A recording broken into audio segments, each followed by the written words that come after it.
Hey, അസ്സലാമു അലൈക്കും.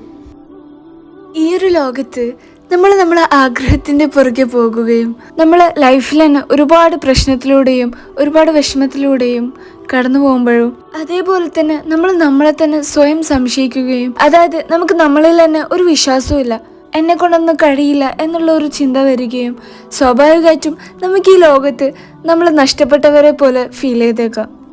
ഇതിനെല്ലാം ഉപരി ഇന്ന് നമുക്ക് കുറച്ച് സമയത്തേക്ക് എങ്ങനെ നമുക്ക് നമ്മുടെ ലൈഫ് ബെറ്റർ ആക്കാം എന്നുള്ളതിനെക്കുറിച്ച് സംസാരിക്കാം.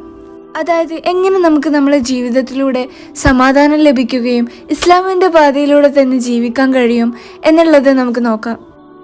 നമ്പർ 1, നമ്മൾ ആദ്യം തന്നെ നമ്മളെല്ലാവരുടെയും ജീവിതത്തിൻ്റെ ലക്ഷ്യം അല്ലെങ്കിൽ ഉദ്ദേശം, നമ്മുടെ ലൈഫിൻ്റെ പേർപ്പസ് എന്താണെന്ന് ഫസ്റ്റ് തന്നെ നമ്മൾ മനസ്സിലാക്കണം. ഒരു നല്ല ജീവിതം ജീവിക്കാൻ ഫസ്റ്റ് തന്നെ നമ്മൾ എന്തുകൊണ്ടാണ് ഈ ഭൂമിയിൽ ജനിച്ചത് എന്നുള്ളത് നമ്മൾ മനസ്സിലാക്കണം. വൈ വി ആർ ഹിയർ, നമ്മൾ എന്തുകൊണ്ടാണ് ഇവിടെ, അതിനുള്ള ഉത്തരം നമ്മൾ ഇസ്ലാം തന്നെ വളരെ ക്ലിയർ ആയിട്ട് പറയുന്നുണ്ട്. അതായത് നമ്മളെല്ലാവരുടെയും ജീവിതത്തിൻ്റെ പേർപ്പസ് അല്ലെങ്കിൽ ലക്ഷ്യം എന്താ വെച്ചാൽ നമ്മൾ അള്ളാഹുവിനെ ആരാധിക്കുക ആൻഡ് നമ്മളെല്ലാവരും അള്ളാഹുവിനെ തൃപ്തിപ്പെടുത്തുന്ന രീതിയിൽ ജീവിക്കുക. ഇതിനെക്കുറിച്ച് പഠിച്ചവൻ നമ്മളോട് ഖുർആനിൽ പറയുന്നുണ്ട്, ജിന്നുകളെയും മനുഷ്യരെയും എന്നെ ആരാധിക്കാനല്ലാതെ ഞാൻ സൃഷ്ടിച്ചില്ല. ഈ ആയത്തിലൂടെ തന്നെ നമുക്ക് വ്യക്തമായിട്ട് മനസ്സിലാക്കാം നമ്മളെ ലൈഫിൻ്റെ പേർപ്പസ് എന്താണെന്ന്. നമ്മുടെ ലൈഫ് ഒരുപാട് സമ്പത്ത് കൊണ്ടോ അല്ലെങ്കിൽ പൈസ അല്ലെങ്കിൽ ഒരുപാട് പദവി ഉള്ളത് കൊണ്ടോ മാത്രമൊന്നും ആവുന്നില്ല. അത് നമ്മൾ എന്തെല്ലാം കാര്യങ്ങൾ ചെയ്യുന്നു എന്നതിലിരിക്കുന്നു. നമ്മൾ പറയുന്ന ഓരോ വാക്കുകളും ഓരോ നിയത്തും എല്ലാം നമ്മൾ അള്ളാഹുവിനെ തൃപ്തിപ്പെടുന്ന രീതിയിലായിരിക്കണം. ആൻഡ് നമ്മുടെ ജീവിതത്തിൽ സംഭവിക്കുന്ന ഓരോ കാര്യവും ഒരിക്കലും അള്ളാഹുവിൻ്റെ തീരുമാനത്തോടെ അല്ലാതെ സംഭവിക്കുന്നതല്ല. സോ ഈ ഒരു കാര്യം നമ്മുടെ മനസ്സിലുണ്ടായിട്ട് നമ്മൾ ജീവിക്കുകയാണെങ്കിൽ നമ്മുടെ ഹൃദയം ഒരുപാട് കട്ടി കുറഞ്ഞതാവും. നമ്മളുടെ എല്ലാവരുടെയും ഓരോ വിഷമവും ഓരോ പ്രശ്നവും ഓരോ വിജയവും അല്ലെങ്കിൽ പരാജയവും എന്തിന് നമ്മൾ ഓരോ ചെറിയ കാര്യങ്ങളും എല്ലാം അള്ളാഹുവിൻ്റെ പ്രീതി നേടാൻ വേണ്ടിയിട്ടുള്ള കാര്യങ്ങളാണ്.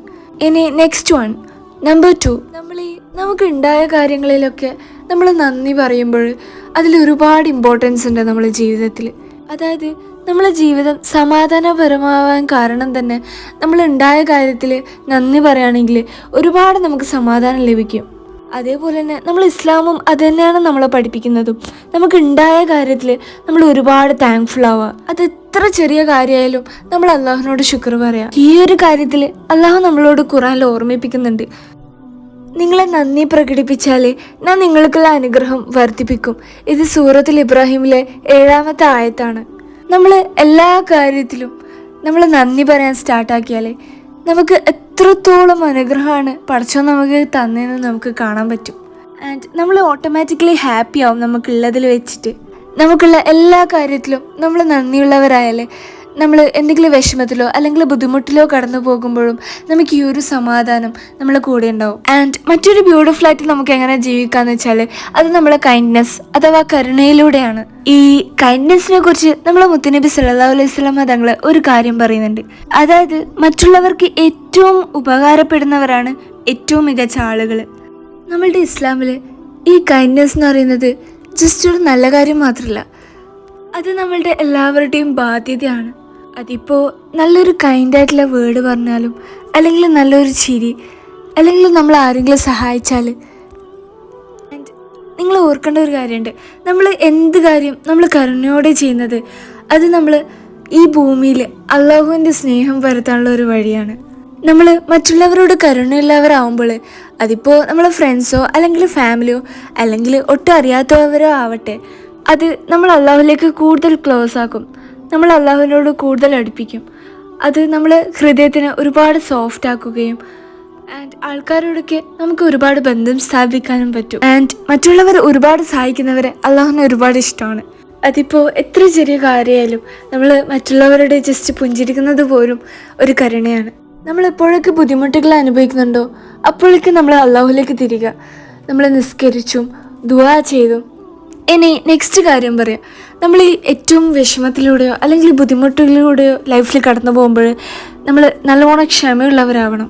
നമ്മളെല്ലാവരുടെയും ജീവിതം ഒരിക്കലും കഷ്ടതയില്ലാത്ത ജീവിതമാവുന്നില്ല. പക്ഷേ നമ്മൾ ഇസ്ലാം നമ്മളെ പഠിപ്പിക്കുന്നുണ്ട് എങ്ങനെ നമുക്ക് ഈ ഒരു കഷ്ടതയും വിഷമമൊക്കെ നല്ല ക്ഷമയോടുകൂടിയും വിശ്വാസത്തോടു കൂടിയും കടന്നു പോകാൻ പറ്റുക എന്നുള്ളത്. ഖുറാനിൽ അള്ളാഹു പറയുന്നുണ്ട്, നിങ്ങൾ ക്ഷമയുള്ളവരാവുക. ഉറപ്പായിട്ടും അള്ളാഹു ക്ഷമയുള്ളവരുടെ കൂടെയാകുന്നു. ക്ഷമ എന്ന് പറയുന്നത് നമ്മുടെ ജീവിതത്തിൽ ബുദ്ധിമുട്ടുള്ള സമയത്തൊക്കെ നമ്മൾ ക്ഷമിച്ച് മുന്നോട്ട് പോവുക എന്നോർണോ മാത്രമല്ല, മറിച്ച് നമ്മൾ അള്ളാഹുവിൻ്റെ പ്ലാനിൽ അള്ളാഹു എന്ത് തന്നെ തീരുമാനം എടുത്താലും നമ്മളത് വിശ്വസിച്ച് മുന്നോട്ട് പോവുക എന്നുള്ളതിനും കൂടിയാണ്. നമ്മളുടെ ഓരോ വിഷമത്തിലും ഓരോ ബുദ്ധിമുട്ടിലും അള്ളാഹുവിന് ഓരോ പർപ്പസ് ഉണ്ട്, അള്ളാഹുവിന് ഓരോ ഉദ്ദേശമുണ്ട്. ചിലപ്പോൾ അത് നമ്മൾ അള്ളാഹുലേക്ക് കൂടുതൽ അടുപ്പിക്കാൻ വേണ്ടിയിട്ടാവാം, അല്ലെങ്കിൽ നമ്മൾ ഈമാൻ സ്ട്രോങ് ആക്കാൻ വേണ്ടിയിട്ടാവാം. ആൻഡ് ഓൾസോ നിങ്ങളും ഞാനും ഒക്കെ ഓർത്തിരിക്കേണ്ട ഒരു കാര്യമുണ്ട്, നമ്മൾ അനുഭവിക്കുന്ന ഓരോ ബുദ്ധിമുട്ടുള്ള നിമിഷവും ഓരോ വിഷമത്തിലൂടെ കടന്നു പോകുന്ന നിമിഷവും ഇതെല്ലാം തന്നെ നമ്മൾ വിശ്വാസം വർദ്ധിപ്പിക്കാൻ വേണ്ടിയിട്ടുള്ളതാണ്. സോ ഞാൻ ഒരിക്കൽ കൂടെ നിങ്ങളെല്ലാവരെയും ഓർമ്മിപ്പിക്കാം, നമ്മൾ അനുഭവിക്കുന്ന ഓരോ വിഷമവും ഓരോ ബുദ്ധിമുട്ടും എല്ലാം തന്നെ നമ്മളെ പരലോക ജീവിതത്തിന് ഉപകരിക്കുന്നതാണ്. അതെങ്ങനെയാന്ന് വെച്ചാൽ നമ്മൾ ചെയ്തു പോയ തെറ്റുകൾ പൊരുത്തപ്പെട്ടേക്കാം, അതേപോലെ തന്നെ നമ്മൾ സ്വർഗത്തിലുള്ള സ്ഥാനം ഉയർത്തപ്പെട്ടേക്കാം, അതേപോലെ തന്നെ നമുക്കറിയാത്ത പലതും അള്ളാഹുവിനറിയാം. ജസ്റ്റ് നമ്മൾ അള്ളാഹുവിൻ്റെ പ്ലാൻ വിശ്വസിച്ച് മുന്നോട്ട് പോവുക. അള്ളാഹു ഖുറാനിൽ പറയുന്നുണ്ട്, ഓരോ ഞെരുക്കത്തിലും ഒരു എളുപ്പമുണ്ട്. ആ എളുപ്പം ചിലപ്പോൾ നമുക്ക് ഈ ലോകത്ത് തന്നെ കിട്ടാം, അല്ലെങ്കിൽ പരലോകത്ത് കിട്ടാം. ഇനി നെക്സ്റ്റ് കാര്യം പറയാം, നമ്മൾ മറ്റുള്ളവർക്ക് പൊരുത്തം കൊടുക്കുന്നത്. നമ്മൾ അവർക്ക് പൊരുത്തം കൊടുക്കുമ്പോൾ നമ്മളെ ദേഷ്യവും നമ്മളെ സമാധാനക്കേടും എല്ലാം നമ്മൾ റിലീസ് ചെയ്യുന്ന പോലെയാണ്. ആൻഡ് ഇതന്നെയാകുന്ന നമുക്ക് ചെയ്യാൻ പറ്റുന്ന ഏറ്റവും ബ്യൂട്ടിഫുൾ ആയിട്ടുള്ള ഒരു കാര്യം. ഇതിനെക്കുറിച്ച് അള്ളാഹു ഖുറാനിൽ പറയുന്നുണ്ട്, നിങ്ങൾ മറ്റുള്ളവർക്ക് പൊരുത്തപ്പെടുക, ഞാൻ നിങ്ങൾക്ക് പൊരുത്തപ്പെടാൻ ആഗ്രഹിക്കുന്ന പോലെ. നമ്മൾ മറ്റുള്ളവർക്ക് പൊരുത്തം കൊടുക്കുമ്പോൾ അത് നമ്മളെ നെഗറ്റിവിറ്റിയിൽ നിന്ന് ഫ്രീ ആക്കുകയും നമ്മളെ ജീവിതത്തിൽ സമാധാനം നൽകുകയും ചെയ്യും. നമുക്കെല്ലാവർക്കും ഏറ്റവും മനോഹരമായിട്ട് ജീവിക്കാൻ കഴിയുന്നത് എപ്പോഴാണെന്നറിയോ? അത് നമ്മൾ അള്ളാഹുമായിട്ടുള്ള ബന്ധത്തിലൂടെയാണ്. നമുക്ക് അള്ളാഹുവിനോടുള്ള ആ ഒരു കണക്ഷൻ നമ്മൾ നിസ്കരിക്കുമ്പോഴാണ് നമ്മളും അള്ളാഹുവും തമ്മിൽ ഉള്ള ഡയറക്റ്റ് കോൺവെർസേഷൻ നടക്കുന്നത്. ആൻഡ് നമ്മൾ നിസ്കരിക്കുന്നതിന് മുമ്പായിട്ട് നമ്മൾ ഓർക്കണം, അള്ളാഹുവാണ് എല്ലാ സമാധാനവും. അള്ളാഹുവിൽ നിന്ന് സമാധാനം ലഭിക്കുന്നത് പോലെ മറ്റെവിടെയും നമുക്ക് ലഭിക്കില്ല. അതേപോലെ തന്നെ എന്തെന്നില്ലാത്തുള്ള ഒരു കരുത്തും നമുക്ക് അള്ളാഹുവിൽ നിന്ന് ലഭിക്കുള്ളൂ.